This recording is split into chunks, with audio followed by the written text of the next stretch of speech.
Right guys, this is something we spoke about on the channel many months ago now, and so has many other people actually when I think about it. I first heard reports of this happening in April last year, and actually covered it in a video at the time. Now though, it seems the media have decided to pick up on this despite them knowing about it likely longer than we all have. Even the BBC actually did a short piece on this earlier for the breakfast show, with newspapers also reporting that families involved could well be bringing legal cases against care homes and the NHS over it, and I have to say, too right as well. This is a complete scandal beyond belief and should be addressed at every level. It's against every procedure and moral practice you could possibly imagine before you even get into the Equality Act 2010. As a matter of fact, I can literally see care homes being taken to the cleaners over this, with the NHS implicated also. It's going to cost an absolute fortune. But let's hope real punishment is dished out to the people responsible, because this here makes me feel sick, and I don't just mean them all being fined or sued by the families. At the end of the day, you have to remember how many people this could have happened to over the past year. I expect it's a hell of a lot. And as you will see in the upcoming BBC clip that I have for you, many of them have conditions that you wouldn't consider to be terminal or require a do not resuscitate order ever being put on them. Let's be honest, they have no condition where it should even be a thing, but apparently care homes were doing it anyway. Here, enough of me talking, watch the BBC short segment on it earlier, like I said, broadcast on BBC Breakfast. The care regulator for England has said hundreds of people may have been subject to do not resuscitate decisions during the early part of the pandemic without them or their families knowing. A report by the Care Quality Commission found evidence that the DNR decisions, which restrict potentially life-saving treatment, were applied across particular groups, including people with learning difficulties. Our social affairs correspondent Michael Buchanan has more. Soldier! Sonia had an absolute zest for life, loved being with her family, you know, always smiling, always laughing. Son has got the moves. Sonia Dillion suffered from schizophrenia and had learning disabilities. But it was only after she died in hospital from a heart attack last April that her family said they discovered her medical notes contained a do not resuscitate decision, limiting the treatment that Sonia could receive. We'd had no consultation.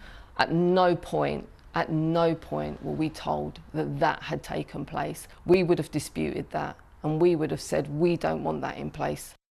The hospital insists the family consented to the decision, including discussing it with Sonia's 85-year-old mother. I can't describe the love that my mum has for Son. Aww. Mum's been waiting to hear your voice. There is no way that she would agree to that being put in place. Absolutely no way at all.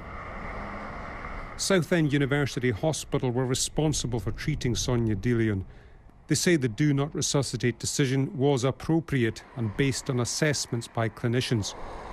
Today's report makes no reference to Sonia's case, but does find that over 500 people, mainly elderly or disabled, had do not resuscitate decisions made for them without their consent or that of their relatives. The true scale of the problem could be much greater, however. Any decision that's put in a blanket fashion or in a way that doesn't take into consideration a person's individual needs is never acceptable. One of the things we found through the review is that trying to quantify this problem has been very difficult because of the lack of oversight and the lack of record keeping and data. The CQC said the pressure of the pandemic and rapidly developing guidance were to blame for their problems. They want a group of ministers to come together to fully investigate what happened.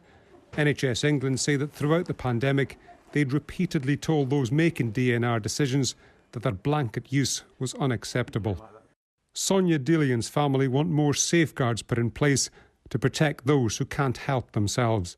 Today's report suggests many other families would also benefit from such measures. Michael Buchanan, BBC News.